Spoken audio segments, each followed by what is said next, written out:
చదివారు. ఆయన ఎన్నో బాధలు అనుభవించాడు. కానీ బరోడా సంస్థానం ఆయనకి చదువు భిక్ష పెట్టింది, దాన్ని మర్చిపోలేదు ఆయన. శివాజీ మహారాజు ఆయనకి దాతృత్వం చూపించి ఆయన ఎన్ని కండిషన్లు పెట్టినా కానీ చదివేదానికి అవకాశం ఇచ్చాడు. ఆ అవకాశం లేకపోతే ఆణిముత్యం అక్కడే రాలిపోయింది. కానీ ప్రోత్సహించిన ప్రతి ఒక్కరిని మనం జ్ఞాపకంలో పెట్టుకోవాలి.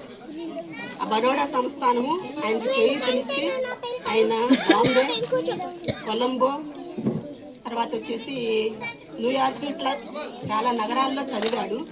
కానీ భారతదేశంలో కేంద్ర న్యాయ శాఖాధికారిగా ఆయన మంత్రిగా పనిచేశాడు.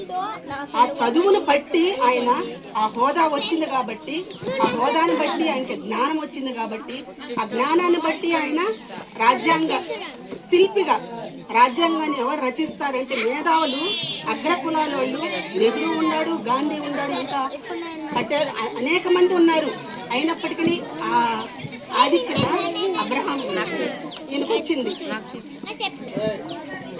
ఎవరికి అంబేద్కర్కి వచ్చిందన్నమాట. ఆ ఇదిలో ఆయన రాజ్యాంగాన్ని రాయగలిగాడు. ఆ రాజ్యాంగము ఇప్పటికీ ఆయన 33 సంవత్సరాలు కంప్లీట్ అయ్యి 134వ సంవత్సరంలో అడుగు పెట్టాం. స్వాతంత్రం వచ్చి 77 సంవత్సరాలు అయినప్పటికీ ఇప్పటికి కూడా రాజ్యాంగాన్ని అమలవుతుందంటే దాంట్లో సవరణలతో సహా రాశాడంటే ఎంత గొప్ప మేధావి మన అంబేద్కర్ అని మనం చెప్పుకోదగ్గ జ్ఞాని. అంటరానితనము, అసమానతలో ఉన్న మన జాతిని ఆయన అంత పైకి లేవనెత్తాడు. కాబట్టి ఆయన చదివిన చదువుని, ఆయన పొందుకున్న భిక్షని రాజ్యాంగంలోనే ఒక అధికారముగా మనకు ఆయన రిజర్వేషన్ కల్పించి సాంఘిక సంక్షేమ పాఠశాలలు, హాస్టల్స్, ఎందుకంటే వసతి లేనిది చదువుకోలేరు. ఆయన వసతి లేకుండా, తిండి లేకుండా ఎంత కష్టపడ్డాడో ఆయనకు తెలుసు. కాబట్టి ప్రతిదీ దాంట్లో పొందుపరిచాడు. కాబట్టి మనము అధికారికంగా, గర్వకారణంగా ఒక మన ఆస్తిలాగా మనము అడిగి తీసుకోగలుగుతున్నాం. నాకు సీట్లు ఎందుకు రాలేదు అని చెప్పేసి.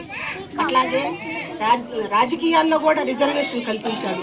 రాజకీయాల్లో కూడా మన వాళ్ళు ఉండబట్టి మనకి ఇంత మాత్రమన్నా వసతులు అందుతున్నాయి.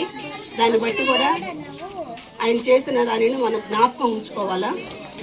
కానీ ఇంత సాధించి ఇంత చేసినా కానీ, రాజ్యాంగాన్ని రచించినా కానీ 1988లో చెన్నై ఎంజి రామచంద్రన్కి భారతరత్న అవార్డు వచ్చింది. కానీ 1990లో తరువాత వచ్చిందన్నమాట అంబేద్కర్కి భారతరత్న అవార్డు. అంత జ్ఞాని, అన్ని డిగ్రీలు చేస్తున్నాడు. కానీ ఎక్కడ కూడా వెనకబడిపోయే ఉన్నాం, ఇప్పటికీ వెనకబడే ఉన్నాం. మనకు రావాల్సిన రిజర్వేషన్ని, మనకు రావాల్సిన చదువులని మనం పోరాడి పొందుకోవాలి. ఇంకా కూడా మనం ఉన్నత చదువులు చదివి ఇంకా ఉన్నతాధికారులుగా అవ్వాలని చెప్పేసి అంబేద్కర్ ఆశ ప్రతి గ్రామంలో, ప్రతి పల్లెటూర్లలో జరుగుతూ ఉంది ఇది. కానీ దాని సార్థకత తల్లిదండ్రుల కాడి నుంచి పిల్లలకి పునాది రావాలి. తల్లిదండ్రుల స్ఫూర్తితో మనం ఇన్ని సంవత్సరాలు వచ్చినప్పటికీ, చదువుకొని ఇంత డిగ్రీ అయినప్పటికీ కానీ ఇప్పటికి కూడా ఆ మెచ్యూర్ మైండ్ మనకి ఇంకా రాలేదు. ఇప్పటికి కూడా ఇన్ని రిజర్వేషన్లు ఉండి ఇంత ఆఫీసర్లు అయినా కానీ మన దగ్గర ఆయన ఇచ్చిన భిక్షణ. కాబట్టి ఈ దినము రిటైర్ అయ్యి ఇక్కడ ఉన్నాడంటే తల్లిదండ్రుల స్ఫూర్తి, తోబుట్టువుల స్ఫూర్తి, ఊరు స్ఫూర్తి, అట్లాగే ఆయన పెట్టిన భిక్ష అని చెప్పని అనుకోవాలి, మర్చిపోకూడదు. ఇప్పుడు పిల్లలందరికీ పంచడం కానీ, వాళ్ళని ప్రోత్సహించడం కానీ,